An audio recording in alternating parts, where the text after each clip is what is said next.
Hi there, Philip from Code here. In this video, I would like to show you how Next.js data fetching function works.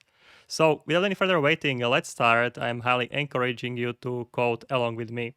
So let's start. Open your browsers, and if you want to code along with me, you can access my GitHub repository. You can find a description of this video. Simply clone this repository, or you can just download the code and run the project. Okay, you can just install dependencies and run it with the npm run dev. This will run it at localhost 3000. Okay, and here is the application. Okay, in my previous YouTube video, I was talking about the get server side props. We explained what's a get server side props. In this one, we'll be talking about the get static props.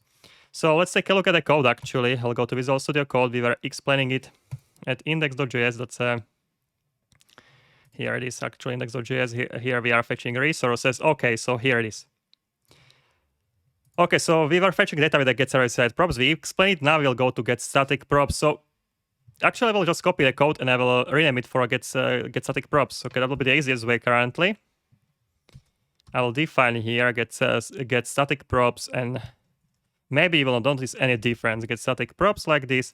We are fetching here resources. You can make here arbitrary requests to the server, to the database, or to the API. That's a normal server-side code. Okay, what you are putting to the get static props.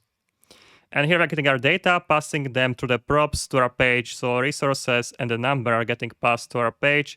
We are defining up here. So you can see here we are getting here resources and the number.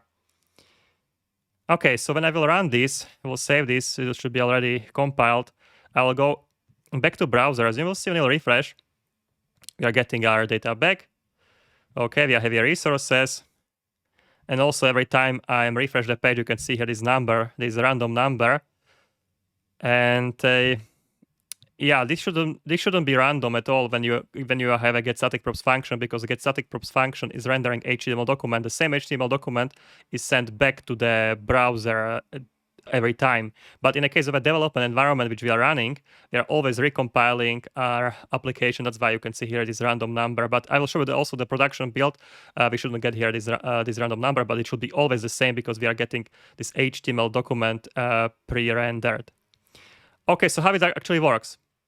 In our index.html page, in our index.js, we are using getStaticProps. So this page is automatically getting statically optimized. So it's getting generated into index.html document. I can show it to you. When you will go to the browser, actually I will open here development tools. Okay, so just simply right click here, inspect, and you will open here development tools in the network tab.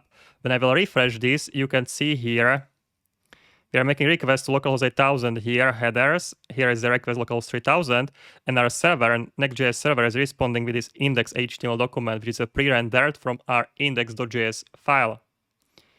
All right, so here is the index.html, which you can ultimately see on here in your browser. So I will search here for this number. I can for sure find it here. Here is this number.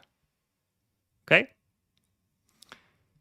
All right, so I can show you the representation, how it looks like in our code. So first of all, I will copy these comments and I will show you the representation of how getStaticProps works. So getStaticProps is not actually executed on a server, but it's executed during the build time, usually on the server. Okay, so kind of right. So it's executed during the build time. So when you are building your application during the build time, when I will run manually command npm run build, my application is built and my HTML documents are created.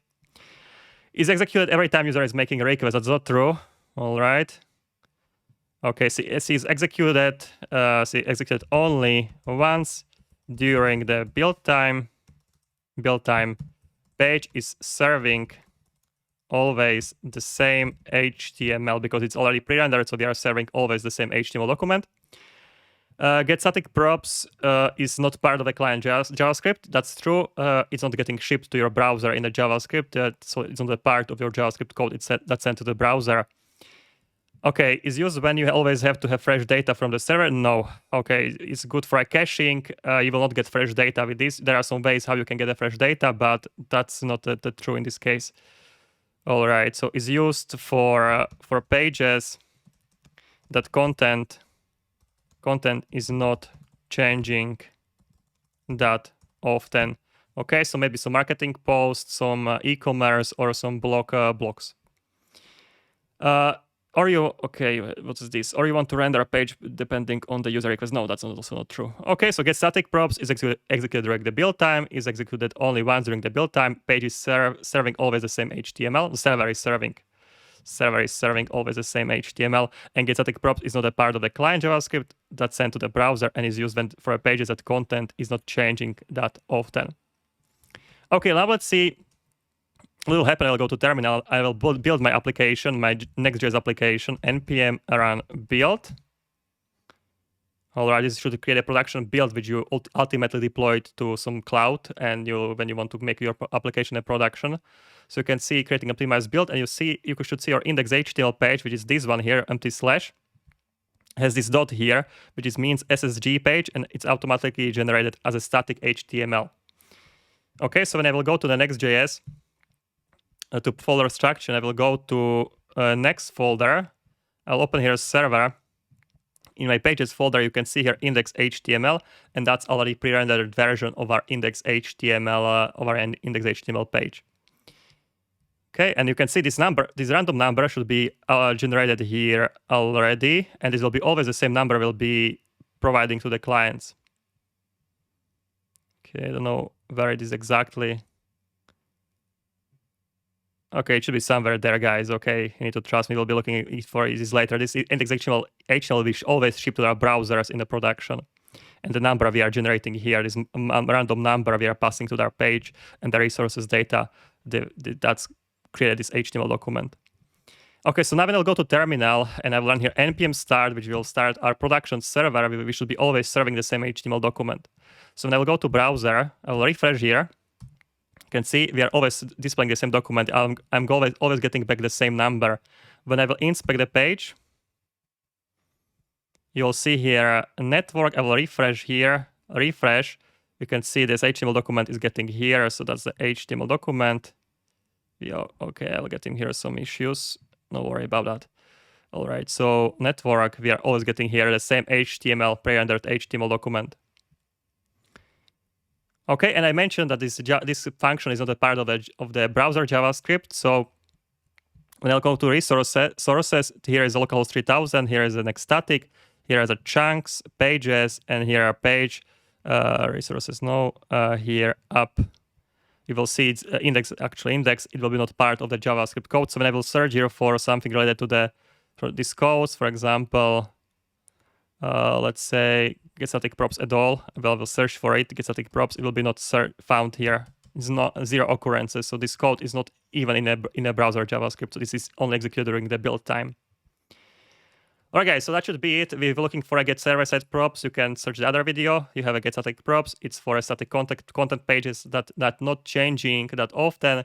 The HTML document, the actual physical HTML document, is generated during the build time, and that's what you are basically deploying to some cloud server. So when the users are making to the browser request to access your application, you are serving them back HTML document. There is no time, there is no delay in the sending HTML document because you don't need to render this HTML document on the server. This HTML document is already pre-created beforehand, so you're always serving the application, the page very fast.